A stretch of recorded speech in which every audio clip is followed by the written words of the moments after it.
Well, welcome to another week of my allotment. And you don't need me to tell you, it's Sunday morning. The rain, the forecast for this morning was quite heavy rain early on. And so I had a lie-in. I stayed in bed till 5:30. It's 6:30 now. And I've just had a wander around the plot. And I'm truly shocked by the improvement, the progress, the development of all the plants and the fruits. I was here Friday, and you'll see some clips of that because this video will be made up of clips through the week. And Cheryl was up here a couple of days helping me pickle the fruit, and the week was unbelievably hot, up to 32, 33 degrees. I don't mind admitting I really struggled at work because I had a couple of long days. And it was truly hard work. In fact, one day I didn't film it, but I came up here after about 6 hours of work, and I walked straight over to the water trough and just went in right up to my waist. I was so hot, and that did the trick, funnily enough. So yeah, it's been a week of contrasts. Really hot weather. It was lovely to have Cheryl up here. She doesn't come up here often, but when the fruit starts, she's up here and she picks and she's patient. It's great, and I really enjoy her being here. And now at the end of the week, it's been quite wet. I am a little concerned about blight, especially with all these tomatoes. But you know, you can only deal with what you've got. Can't change the weather.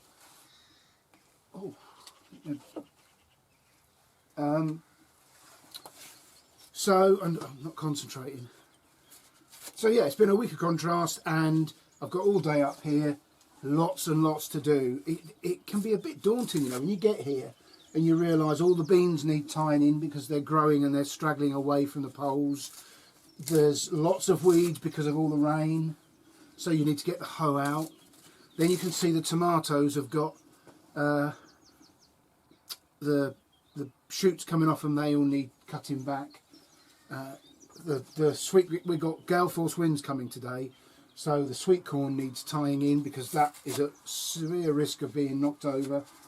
Yeah, he says being overwhelmed by all the work I've got to do, and I'm making a cup of tea. But I find that, you know, holding yourself back and just restraining, have that first cup of tea, sit down, maybe even wander the plot again, and it just settles me and gives me a focus, and I can work out some very simple priorities. So welcome along. I hope you enjoy the few clips I put together. And after my last video, I spoke to my mum on the phone, and she said, "You said tickety-boo. Where does that come from?" See, that's the trouble when you start this Nif-Naf and Trivia quest. Everything you say, people say, "Oh, where does that come from?" Well, I looked it up. That's the power of the internet. It wasn't in my book. And it is believed that it originates in pre-independent India. When India was part of the British Empire, the servants had a phrase, and it was tickety-boo, and it meant, "That's correct, sir. That's right, sir." I think the "sir" is the baboo bit. Yeah, so tickety-boo, and the British soldiers picked up on it, and of course British soldiers, being what they are, didn't really understand the intricacies of the local phrase, and they just conveniently bastardised it into whatever they could say, and it went from tickety-boo to tickety-boo, and the British soldiers took that phrase home, and it was taken into English language, and it's still there today. So if you're from North America, you may or may not have heard of that phrase. It's a typically English kind of phrase, tickety-boo. I quite like it. It's one of those little phrases that is pleasing to say. A bit like cock and bull in a different way. So yes, mother, there you are. That's the origin of that phrase. And interestingly, I know there's some truth in that, because when I was up at Bigswear House on Wednesday, I spent Wednesday morning looking after the the chap who now lives in the main house, his mother lives in the cottage out the back. And she was born in India at the days of the Raj. And she had one of those very privileged upbringings that was typical of the time. And when I told her that, when I said Tikkai, she said, "Oh, Tikkai means that's right, sir." Or no, that's right.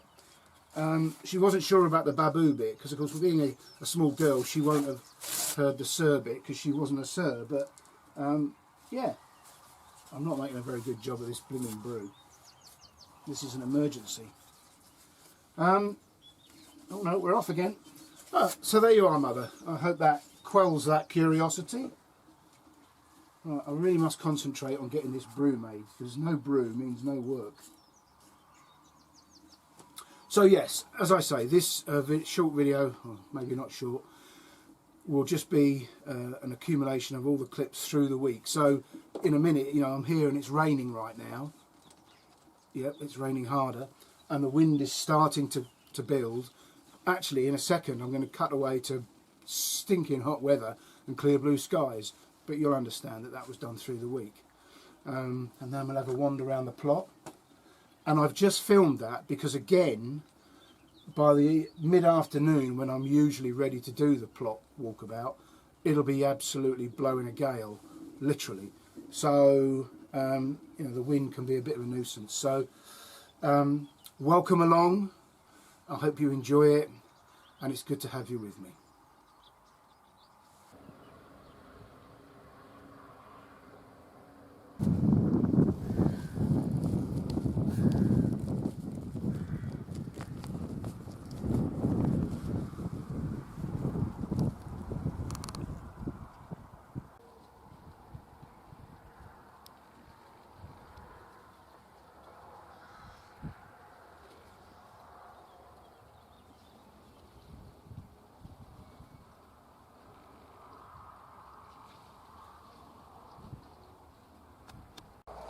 Well, it's a different day.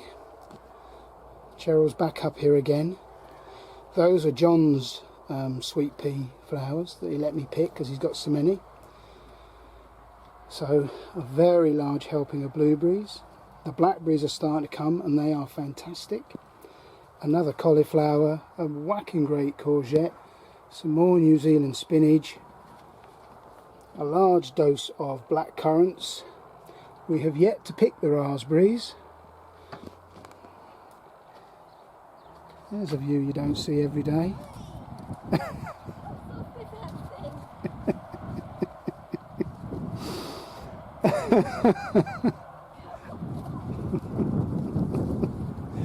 My wife showing her best side. And we've got the strawberries, or I say we've got the strawberries, I've got a coffee to drink, and Cheryl's got the strawberries to pick. And the heat wave goes on.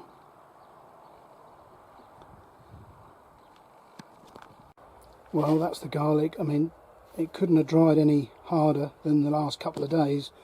28 to 32 degrees C. But rain is forecast tomorrow, so I've cleaned them all up, left some stalk on them, and I'll have to find somewhere, probably the garage, to store them.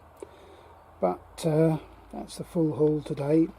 It really does make a difference when Cheryl comes up. She's got all the patience in the world and stands and picks all those blueberries and black currants. So yeah, very happy. A lot of the garlic bulbs are very small. Not too worried about that. What is that? It looks to me like it's where it's going to bolt, and the inside it's forming the flower. But if anybody knows, and more importantly, does that affect storing? If it's happened like that, does it mean I can't store it for long? If you know, please leave a comment. I'd be interested.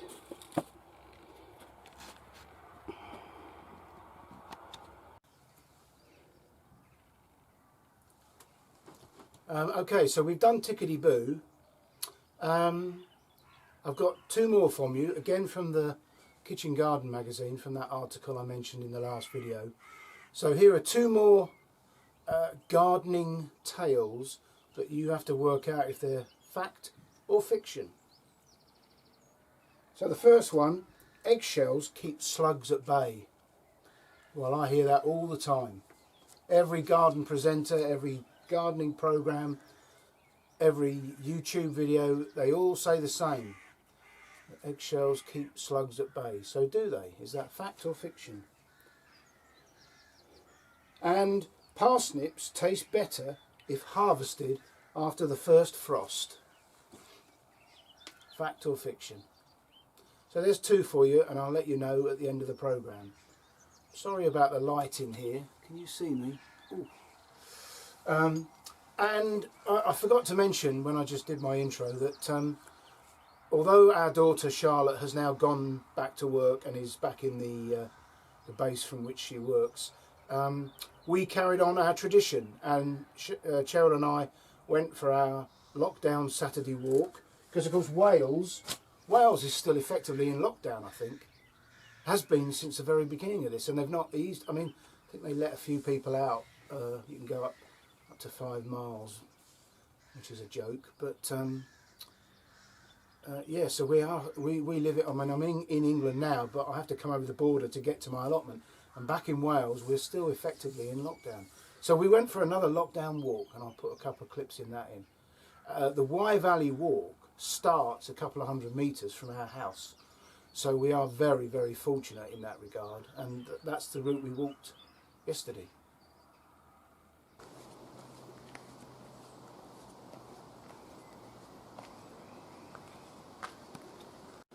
This is the Piercefield Estate, which runs alongside Chepstow Racecourse, and this is 2 minutes from our front door. We are very lucky.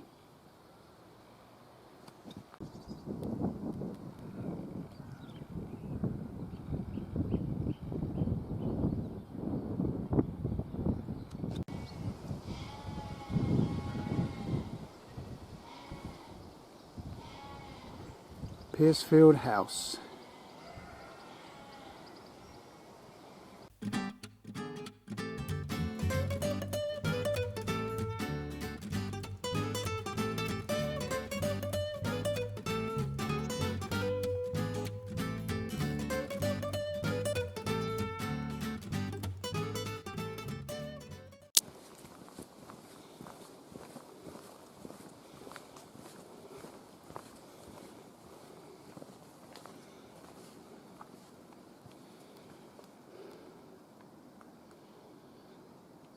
What a stunning view. River's all brown again. The mud. So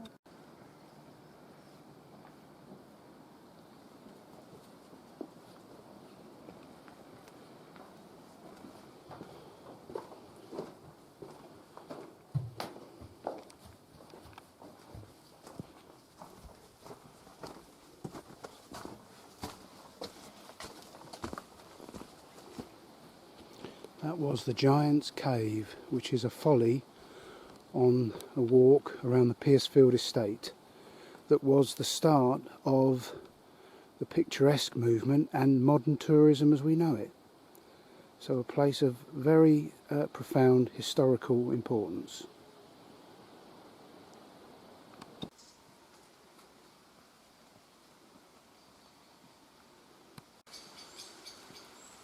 Now the big climb begins. I'll speak now while I've still got some breath. Well, the rain has come in, but we've made it up to the car park, and unbelievably this table and chairs is in a little dry spot. So we put our coats on because there's a bit of mist, but I think we'll enjoy a nice lunch here whilst the rain really has come in.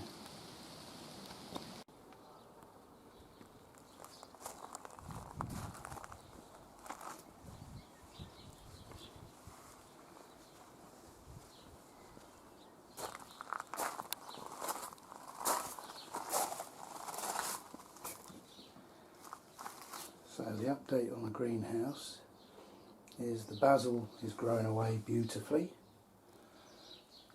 The tomatoes These ones are called Shirley. Are heavily laden with tomatoes that are just starting to turn a pinky hue. But the real success is these two cucumber plants, and both these plants were actually bought from the garden centre because I had such poor germination on La Diva. And we've had 2 cucumbers already, and there are lots more swelling up. And the plants are now growing away so well that I'm now training them along the top of the greenhouse. But what else have we got going on? Well, that is a new one for me. It's a beetroot. It's not Boltardi, which is the only beetroot I've ever grown. It's Barber Betola dechogia, something like that. But it's the red and white, very attractive inside of the beetroot. I've got some more leeks growing there as spares. I'll need a few of them, but not many. Then I've got some cut and come again lettuce, some all year round cauliflower, and then more Lollo Rossa lettuce, which strangely has some spinach seedlings in it, and then some more spring onions. So everything's in control, everything's growing well, loving this hot and now wet weather. Well, starting in this far corner, the celery is moving apace. It seems to be working in the pots, so very happy with that. The New Zealand spinach is regenerating. I've had quite a few pickings from that, and I keep forgetting to set some more seed. I must do that. The blueberries, they've been wonderful. We're starting to freeze them because we simply cannot eat them at the rate at which they're ripening. These salad leaves have gone over, but I've got lots more on the go.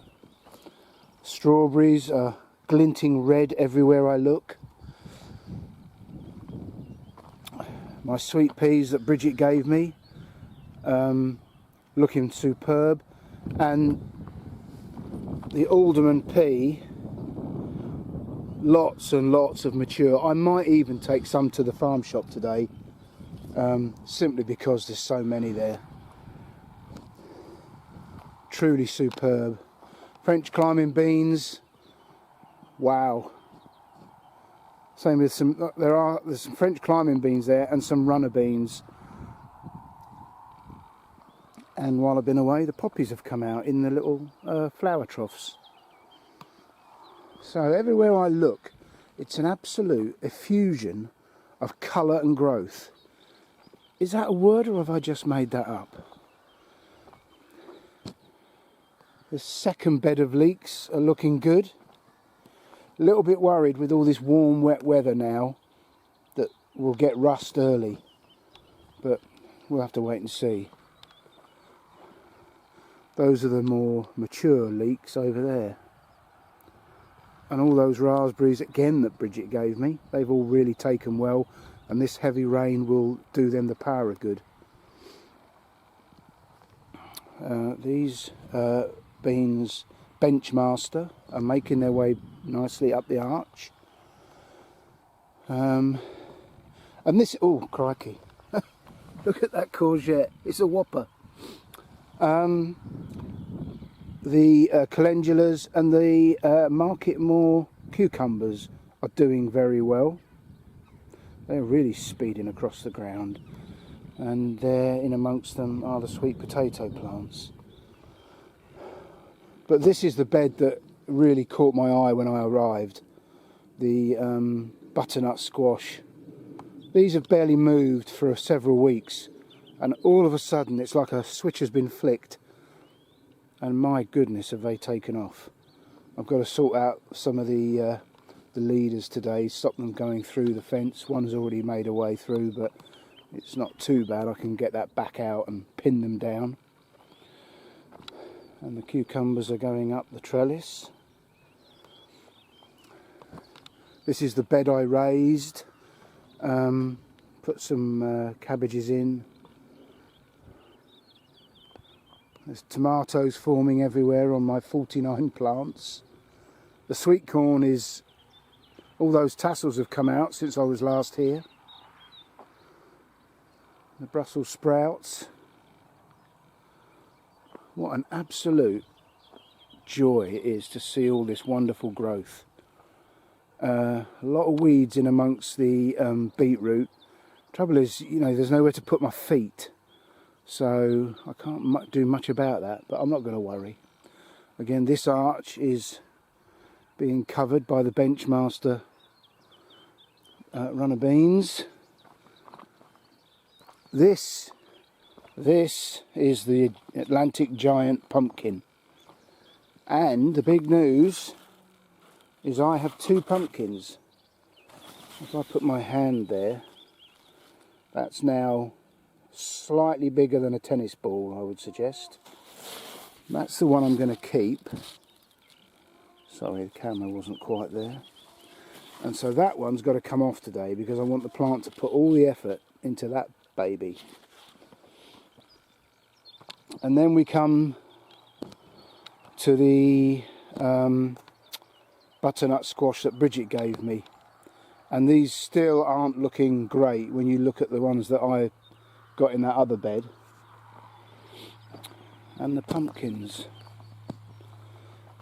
I'm still not completely happy with them, but they've got flowers forming. I think perhaps I should have done slightly more work on the soil preparation, but anyway, it is what it is. Can't do anything about it now. And this zucchini, completely different colour to the others. That's a good sized courgette, that's perfect. So it's the 28th of June and the plot is absolutely alive with fruits and vegetables. I'm going to have an extremely busy day. The parsnips are enjoying it. They're looking good and healthy. Yeah, very happy. And I mentioned it in my previous video about this. You can't see it because it's grown over, but under all that growth there is a ditch. And I cardboarded up to the edge so I can walk up and down the path. But I'm not happy with how rough that looks. So a winter project is to cardboard that last couple of feet so that next year the tidiness, the uniformity goes across the ditch and up to the net. So, how exciting. I'm thrilled. So, as I said on the walkabout, today's decision time. And obviously, I'm sure you understand, I've got to pick a pumpkin, one. And then this whole plant will put all its effort into growing one pumpkin, which will then be bigger than if I'd grown several. So today's the day I have to make that decision. And I don't mind admitting I'm a little bit nervous. But anyway, there's no going back now. The deed is done.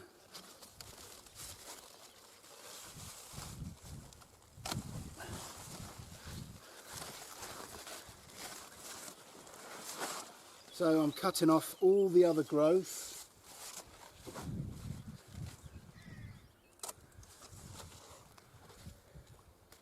And now hopefully the plant will put all its effort into this one. Of course the downside of that is if this one fails and rots off, that's the end of my challenge. But that's the risk you take. So good luck. Don't let me down. Well, I've just been having a sort out in the broad bean bed, and I had a bit of a shock because I was rummaging around picking the broad beans. A huge rat was hiding under the broad bean plants, shot out and has gone straight under this shed. I thought for a minute it was a rabbit. It was so big. I don't know who was more shocked, me or him. I'm guessing me. Anyway, he's gone back under the shed. I've got some bait blocks at home, and I'll say no more, but they'll be dealt with. But I just wanted to show you, this is one of the plants that I sprayed with the soapy water. Maybe I made it too strong, but you know, after last week's quiz, you know that soapy water breaks down the fat cuticles that protect the plant, and there's your proof. It's in hell of a state. The other half of the broad beans, I don't know if you can see them from there, I hadn't yet sprayed. I've just been picking out the tips because I got a little bit of black fly on them, but I didn't spray them and they look absolutely fine. So I shan't be doing that again. I shall do what the lady in the article suggests, just blast them off with fresh water. So yeah, lesson learned. I've just come over to have a look at Bridget's giant Atlantic, and this, believe it or not, is all one plant, and you can see her pumpkin just there. Now I'm not sure if that's the right tactics, I'm no expert, but it seems to me she's allowing that plant to put a lot of growth into all the leaves and the runners, and so it's not all going in the one plant, so that gives me hope. It's slightly bigger than mine, but only just.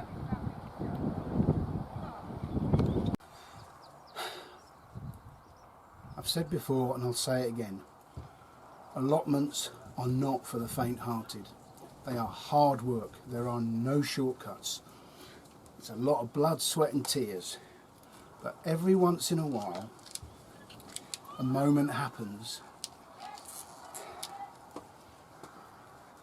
like the alderman pea pods ripen, and you open up the pod and you pull out the peas,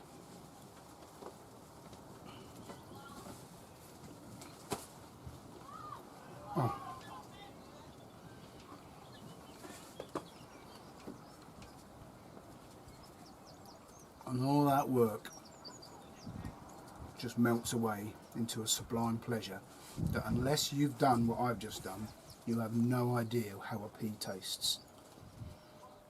Wow.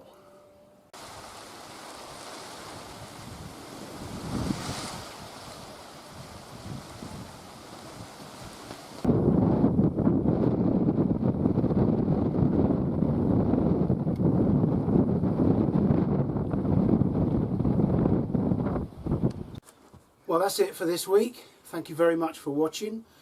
If you got to the end of it, I admire you.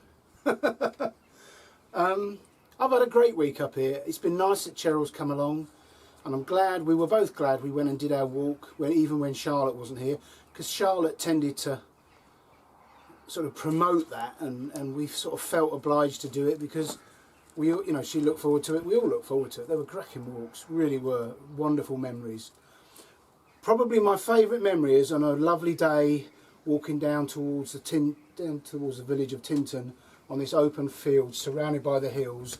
My daughter Charlotte did the Julie Andrews Sound of Music bit quite badly. I got a clip of it on video, but I didn't get the whole thing, and I should have used that to start one of my videos. Although I expect there's copyright issues, although not sure anyone would recognise it as the same tune.